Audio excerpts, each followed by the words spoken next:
Hello everyone, कैसे हो आप सब। मैं आपका स्वागत करता हूं आपके अपने यूट्यूब चैनल इंदौर की पाठशाला पे। जी हाँ, आपका अपना यूट्यूब चैनल।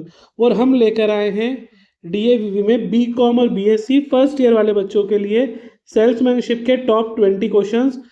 ये 20 क्वेश्चंस आपके पीवाईक्यूज, सारी इंपॉर्टेंट सीरीज के टॉप क्वेश्चंस को एनालिसिस करने के बाद बनाए हैं। बेटा, वीडियोस बनाने में इसलिए टाइम लगता है क्योंकि सारे पीवाईक्यूज, लेटेस्ट एनईपी का ट्रेंड और सारे जो क्वेश्चंस एग्जाम में आ रहे हैं उनको स्टडी करने के बाद ही आपको मोस्ट इंपॉर्टेंट क्वेश्चन प्रोवाइड करते हैं। तो काफ़ी एफर्ट लगता है बेटा वीडियो बनाने में। तो जल्दी से पहले आप प्लीज़ एक सेकंड निकाल के जल्दी से लाइक के बटन पे क्लिक कर दीजिए। अगर आपने चैनल को सब्सक्राइब नहीं करा हो, सब्सक्राइब करके बेल आइकन दबा दीजिए। और लगातार बच्चों की क्यूरीज आ रही, सर हिंदी की वीडियो। बेटा, मैं आपको हिंदी की वीडियो ज़रूर प्रोवाइड करूंगा। जो जो पेपर आपके आते जाएंगे सारी वीडियोस आपको मिलती जाएंगी, आप बेफिक्र रहिए। आइए स्टार्ट करते हैं। पहला क्वेश्चन है बेटा, define salesmanship, explain its importance in modern trade and industry. Salesmanship क्या होती है? बेटा देखो, आजकल आप देख रहे हो कि जितनी भी वैकेंसीज निकलती है, जॉब निकलती है, एमबीए करने के बाद भी मार्केटिंग में जो वैकेंसी निकलती है वो प्रोडक्ट सेल करने की ही निकलती है। कहीं ना कहीं सब लोग सेल्समैनशिप पे ही ध्यान दे रहे हैं। अधिकतर मैक्सिमम वैकेंसीज जो होती है वो कहीं ना कहीं प्रोडक्ट सेल से ही जुड़ी है। तो सेल्समैनशिप बहुत इंपॉर्टेंट हो गई है आज के मॉडर्न ट्रेड में, क्योंकि बिना सेल्समैन के कोई काम होता ही नहीं बेटा। जब तक आप मार्केट में अपना प्रोडक्ट सेल नहीं कर पाओगे तो आपकी इंडस्ट्री या जो कंपनी चल ही नहीं पाएगी। कैसे कस्टमर की रीच तक पहुंचना है, कैसे सेल को बढ़ाना है, कैसे डोर टू डोर कस्टमर के पास पहुंचना है, वो सब चीज़ें पूरी कंप्लीट प्रोसेस जो है वो सेल्समैनशिप में आती है बेटा। तो वो आपको अच्छे से लिखना है इसके अंदर। सेकेंड क्वेश्चन है, describe the essential skill and quality of successful sales person. बेटा, एक अच्छे सेल्समैन के अंदर कौन कौन सी क्वालिटी होना चाहिए? सबसे पहले तो एक अच्छा सेल्समैन जो है उसको प्रोडक्ट के बारे में कंप्लीट नॉलेज होना चाहिए। क्योंकि बेटा अगर सेल्समैन को प्रोडक्ट के बारे में नॉलेज नहीं हुआ तो ऑब्वियस सी बात है कि जो कस्टमर या क्लाइंट आएंगे वो उनके डाउट सॉल्व नहीं कर पाएगा। तो सेल्समैन को सबसे पहला काम प्रोडक्ट के बारे में कंप्लीट नॉलेज हो। इसके बाद उसका वॉइस टोन प्रॉपर हो, कॉन्फिडेंस हो, है ना, डिसिप्लिन्ड हो, उसका ओवरऑल पर्सनैलिटी अच्छा होना चाहिए। पेशेंस होना बहुत ज़रूरी है एक अच्छे सेल्समैन में। क्योंकि बेटा कई बार होता है कि जब देखा होगा आपने, हम तीन चार चार पांच कस्टमर को अप्रोच करते हैं, तब भी हो सकता है कि सभी मना कर दें आपको। तो कई बार दिन दिन भर भी सेल्समैन भटकते हैं तो उनका काम नहीं हो पाता है। तो भी आपको हिम्मत नहीं आना है, पेशेंस रखना है, क्योंकि अच्छे सेल्समैन को सेल्फ मोटिवेटेड होना बहुत ज़रूरी है। तो ये सारी जो है कॉन्फिडेंस होना, जील, उत्साह होना, ये सारे एक अच्छे सेल्समैन में स्किल्स होना चाहिए। थर्ड क्वेश्चन है, advertising versus salesman. Describe the relation और की difference between advertisement and salesmanship. कई बार बेटा लगता है बच्चों को कि एडवर्टाइजिंग और सेल्समैनशिप सेम होता है। बेटा सेम नहीं होता है। एडवर्टीजमेंट आपने देखा है क्या होता है, टीवी के थ्रू, न्यूज़पेपर के थ्रू जो आप एडवर्टीजमेंट करते हो, लोगों को प्रोडक्ट के बारे में जानकारी देते हो, वो अलग होता है। और सेल्समैनशिप में क्या होता है, पर्सनल टच होता है, पर्सनल कॉन्टेक्ट होता है ना। सेल्स प्रमोशन अलग तरीके से होता है। सेल्समैन प्रोडक्ट के बारे में खुद जाके बात बताते हैं तो ये लोगों में कॉन्फिडेंस आता है, एक ट्रस्टनेस आती है। देखो एडवर्टीजमेंट आपने टीवी में देख लिया, फिर भी कहीं ना कहीं प्रोडक्ट पे डाउट होता है बेटा कस्टमर को।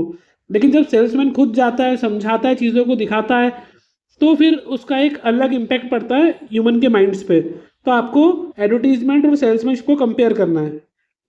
नेक्स्ट क्वेश्चन है बेटा आपके पास, explain the scope, need and function of sales organisation. बेटा कुछ ऑर्गेनाइजेशन होती है, इनका काम होता है प्रोडक्ट को सेल करवाने में हेल्प करना। तो उसमें क्या नीड है, क्या स्कोप है, वो सब लिखना है आपको। नेक्स्ट क्वेश्चन है बेटा, difference between personal selling, salesmanship और सेल्स मैनेजमेंट।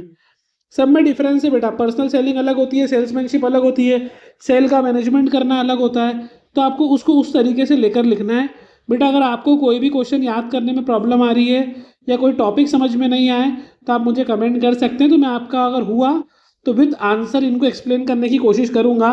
बट अभी क्या 30 को बहुत सारी एग्जाम्स हैं, तो मेरा पहला टारगेट है आपको सारे इंपॉर्टेंट क्वेश्चन प्रोवाइड कर दूँ। नेक्स्ट जो क्वेश्चन है सेल प्रोसेस एंड स्ट्रेटेजी से है बेटा। What is the selling process. Selling की प्रोसेस क्या होती है, उसकी स्टेप्स बताना है। अब यहाँ पर आपसे स्टेप पूछी है तो यहाँ पर आपने स्टेप को ऐसे फ्लो चार्ट के अंदर एक्सप्लेन कर सकते हो। उससे क्या होगा कि आपका आंसर भी अच्छा दिखेगा और मार्क्स भी अच्छे मिलेंगे आपको। नेक्स्ट क्वेश्चन है buying motives. Explain buying motives and motivating या motivation in sales using Maslow hierarchical theory of need. ये तो बेटा मैस्लो की थ्योरी हर बार ही आती है। 5 टाइप की नीड्स मैस्लो ने बताई है। आपको वो पूरा पिरामिड बनाकर उसकी सारी नीड्स को लिख के इनको एक्सप्लेन करना है। आप वो पिरामिड बना दोगे तो भी वो काफ़ी मतलब जो आपकी कॉपी है एग्जामिनर जब चेक करेगा तो काफ़ी अट्रैक्टिव लगेगी और आपको उसके बस नीड्स के बारे में लिखना है और वही आपके मोटिवेशन में आ जाएंगे। नेक्स्ट क्वेश्चन है बेटा why is product knowledge critical in salesmanship and what are the primary source. मैंने आपको पहले ही बताया बेटा एक अच्छे सेल्समैनशिप में प्रोडक्ट की नॉलेज होना बहुत ज़रूरी है, क्योंकि प्रोडक्ट के बारे में अगर आपको नहीं पता होगा तो आप कभी भी कस्टमर को नहीं बता पाओगे। प्रोडक्ट के बारे में सबसे पहले पूरी सेल्स टीम होती है बेटा। उनके यहाँ पे क्या होता है, जब भी कोई कंपनी प्रोडक्ट बनाती है तो पूरी सेल्समैन की टीम को बिठाकर वो उसका पूरा प्रेजेंटेशन बनाते हैं, समझाते हैं हर एक चीज़ के प्रोडक्ट में क्या है क्या नहीं है। प्रॉपर इनकी ट्रेनिंग होती है, सेमिनार्स वगैरह होते हैं और इनको पूरा कंप्लीट रेडी रखते हैं ताकि कस्टमर से ये ईजिली जाके डील कर सकें। नेक्स्ट क्वेश्चन है what is inside selling store based selling. Explain characteristic advantage and challenges. Inside selling क्या होती है बेटा, जो नॉर्मली स्टोर बेस्ड सेलिंग होती है ना, स्टोर के अंदर सेलिंग होती है, उसके बारे में आपको लिखना है। नेक्स्ट क्वेश्चन है बेटा briefly explain field selling it's purpose and it's की फीचर। फील्ड सेलिंग मतलब फील्ड वर्क करते हुए आपने कई बार देखा होगा कि जब आप किसी डॉक्टर के यहाँ जाते हो तो कई बार वहाँ पे ना बहुत सारे सेल्समैन आते हैं जो भी अलग अलग फार्मास्यूटिकल कंपनीज से होते हैं। वो डॉक्टर के वहाँ पे आके उनको फ्री सैंपल देके जाते हैं और बहुत सारी मेडिसिन देके जाते हैं, उनके बारे में बता के जाते हैं, कुछ ब्रोशर्स वगैरह देके जाते हैं। तो फील्ड सेलिंग होती है, जो फील्ड वर्क करते हैं, फील्ड में घूम के बताते हैं। यहाँ पर है मैनेजमेंट एंड रिलेशनशिप प्रिंसिपल। इसके बारे में भी 5 क्वेश्चन इस टॉपिक से भी हैं हमारे पास। फर्स्ट है इसमें CRM प्रिंसिपल या सेवा। Describe seva selfless service as a core principle in customer relationship management.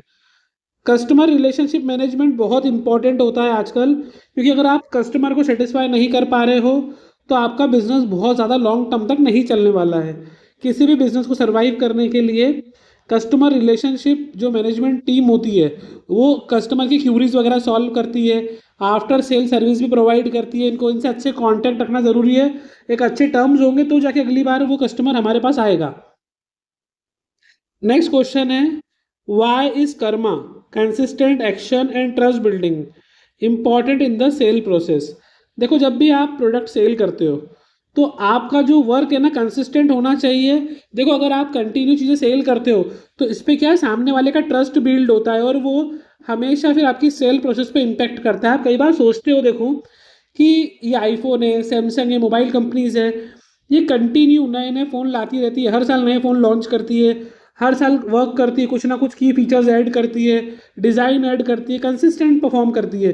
क्यों? ताकि कस्टमर उन पर ट्रस्ट कर सके और वो इसलिए उनकी सेल बढ़ती रहती है कंटिन्यू। अगर ये 1 साल प्रोडक्ट लॉन्च करे और बाकी 4-5 साल बैठ जाएं तो कई बार ना कस्टमर के मन में भी डाउट आता है, ट्रस्ट नहीं बन पाता। तो इसके लिए कर्मा सेल में बहुत ज़रूरी है। नेक्स्ट क्वेश्चन है sales planning. Describe the process of sales planning and its important. Process आपको पूरी पॉइंट वाइज बिना आगे पीछे वर्ड करे लिखना है। प्रोसेस को आप आगे पीछे नहीं कर सकते हो, मैं फिर बता रहा हूँ। वो जो प्रोसेस आपको बुक में दी है आपको एज इट इज प्रोसेस लिखना है। आप किसी भी सोर्स का यूज़ करो। कई बार बच्चे मुझसे पूछते हैं कि सर हम ChatGPT से लिख लें, जेमिनाई से लिख लें, गूगल के AI मोड से लिख लें या परप्लेक्सिटी ऐप से लिख लें। जो आपको अच्छा लगे उससे लिखो, बट एक बार श्योर हो जाना कि वो सही है या नहीं है। कई बार ChatGPT या इन सोर्सेज से भी आंसर गलत मिल जाते हैं, तो एक बार प्लीज़ उसको वेरीफाई जरूर कर लो आपके पास जो भी बुक्स है या सीरीज है उनसे। नेक्स्ट क्वेश्चन है territory management. What is sales territory? Discuss the reason for its establishment and the factor affecting its size. देखो बेटा सेल्स टेरिटरी मतलब होता है जैसे कि मान लो कोई इंस्टीट्यूट है, अभी छोटी बात कर रहे हैं हम, तो अगर मान लो कोई कोचिंग इंस्टीट्यूट ही है, उनको ना अपनी कोचिंग को प्रमोट करना है, बाहर चीज़ों को फैलाना है, तो वो पहले एरिया डिसाइड करते हैं कि हमारा किस क्षेत्र में ज़्यादातर बच्चे हैं, कौन हमारे एरिया पे आ सकते हैं, हम उनको पहले टारगेट करेंगे। तो वहीं ज़्यादा प्रमोशन वगैरह करना स्टार्ट करते हैं, वहीं अपने वो ब्रोशर, पेम्पलेट, लिफलेट वगैरह चिपकाते हैं और पेपर में डलवा देते हैं। वैसे ही एक सेल्समैन के लिए ये ज़रूरी है कि आप सेल टेरिटरी क्या है, किस एरिया को आप ब्रॉडली कवर करते हो, आपका जो सेल करने का मेन मकसद है किस जगह पे है, कहाँ के लोग ज़्यादा आपके पास आते हैं। आप जैसे किसी एक स्पेसिफिक शहर को कवर कर रहे हो, किसी एरिया कवर कर रहे हो या किसी कंट्री को कवर कर रहे हो, ये सब बातें, क्या साइज रहने वाला है, उन सबको आपको डिसाइड करना पड़ता है पहले। नेक्स्ट है आपके पास, व्हाट की factor should a manager keep in mind when establishing और डिजाइनिंग सेल्स टेरिटरी। ये क्वेश्चन बेटा उससे जुड़ा हुआ है कि जब आप अपनी टेरिटरी डिसाइड करते हो तो मैनेजर्स को किन किन फैक्टर को अपने माइंड में रखना पड़ता है ना। गाइस 15 क्वेश्चन हो चुके हैं, अभी भी बच्चों ने वीडियो को लाइक नहीं करा है, देखिए लाइक कर दीजिए। टॉप 20 क्वेश्चंस आपके लेकर आए हैं, फिर भी पता नहीं लाइक में क्यों कंजूसी कर देते हो आप। लाइक कर दो, कमेंट कर दो अच्छी सी, और जितना हो सके अपने सारे दोस्तों में इस वीडियो को शेयर कर दो। लास्ट 5 क्वेश्चंस बचे हैं आज, जल्दी से इतना तो कर ही सकते हो आप। अगर आप हेल्प करोगे तो मैं प्रॉमिस कर रहा हूँ आपसे, मैं इन सारे क्वेश्चंस का आपको विथ आंसर एक्सप्लेनेशन एक बार कर दूंगा, और आपके जो पेपर बच गए हैं उनको भी विथ आंसर डिस्क्रिप्शन सहित आपको बताऊंगा, सिर्फ क्वेश्चन नहीं, ठीक है। तो last topic, sales force and performance. Define sale force management and explain its key element. Sale force management क्या होता है और उसके कौन कौन से मेन एलिमेंट होते हैं उनके बारे में आपको लिखना है। नेक्स्ट क्वेश्चन है बेटा, recruitment process. Discuss the recruitment process of salesman, explain why recruitment is necessary. Salesman की रिक्रूटमेंट किस तरीके से होती है, ये क्यों ज़रूरी है। बेटा सेल्समैन तो बहुत रिक्वायर्ड है आज के ज़माने में, बिना सेल्समैन के तो मुझे लगता नहीं कोई कंपनी सर्वाइव भी कर सकती है। नेक्स्ट क्वेश्चन है, explain the selection process for sales person. Recruitment और सिलेक्शन लगभग लगभग सेम ही, थोड़ा चेंजेस है। रिक्रूटमेंट का मतलब होता है कि सेल्समैन को अट्रैक्ट करना कि आओ जॉब के लिए अप्लाई करो, ठीक है, आओ जॉब के लिए अप्लाई करो। और सिलेक्शन का मतलब क्या होता है कि जिन लोगों ने अप्लाई कर दिया, अब उनमें से सूटेबल जो होंगे उनको सिलेक्ट करेंगे और अनसूटेबल को रिजेक्ट कर देंगे। तो रिक्रूटमेंट की प्रोसेस के बाद होती है सिलेक्शन की प्रोसेस। नेक्स्ट क्वेश्चन है performance appraisal. What is the performance appraisal in the sale, what are its primary object. बेटा जो भी सेल्समैन अच्छा सेल करते हैं तो उनको परफॉर्मेंस अप्रेजल मिलता है ना, तारीफ मिलती है, उनको बेटर कमीशन मिलता है, बोनस मिलता है। कई बार आपने देखा होगा एम्प्लॉय ऑफ द मंथ के फ़ोटो लगे होते हैं, कई बार हमें लोटस पे, क्रोमा वगैरह पे जाते हैं तो यहाँ पे इनके एम्प्लॉय ऑफ द मंथ के फ़ोटोज़ लगे होते हैं, ट्रॉफीज़ मिलती है इनको। एक्स्ट्रा सेल करने पे इनको अलग से कमीशन और बोनस चार्ट पे इनका फ़ोटो भी आता है। तो ये बहुत ज़रूरी होता है ताकि उनका मोराल बूस्ट हो, सब लोगों में एक अच्छा हेल्दी इन्वायरमेंट बने, कंपटीशन बने, ताकि और सेल बढ़ सके कंपनी के लिए। और लास्ट क्वेश्चन है, discuss the different method use for evaluating sales force performance. किस तरीके से हम परफॉर्मेंस को इवेल्यूएट करते हैं, उन मेथड्स के बारे में बताना है। तो ये थे आपके टॉप 20 क्वेश्चन। आई होप आपको क्वेश्चन अच्छे लगे होंगे। अगर आपको क्वेश्चन का लेवल पसंद आया, क्वेश्चन अच्छे लग रहे हो तो प्लीज़ लाइक कर दीजिएगा, अपने सारे दोस्तों में शेयर कीजिए, सब्सक्राइब कीजिए, बेल आइकन ज़रूर दबाइए, और आप हमें इंस्टाग्राम पे फॉलो कर लीजिए जल्दी से। और एक चीज़ और इम्पॉर्टेंट, अगर आपको इनके आंसर्स के साथ वीडियो चाहिए तो वो भी आप कमेंट कर दीजिएगा, तो जो भी नेक्स्ट वीडियो आएगी आपको विद आंसर्स मिल जाएगी वो। All the best.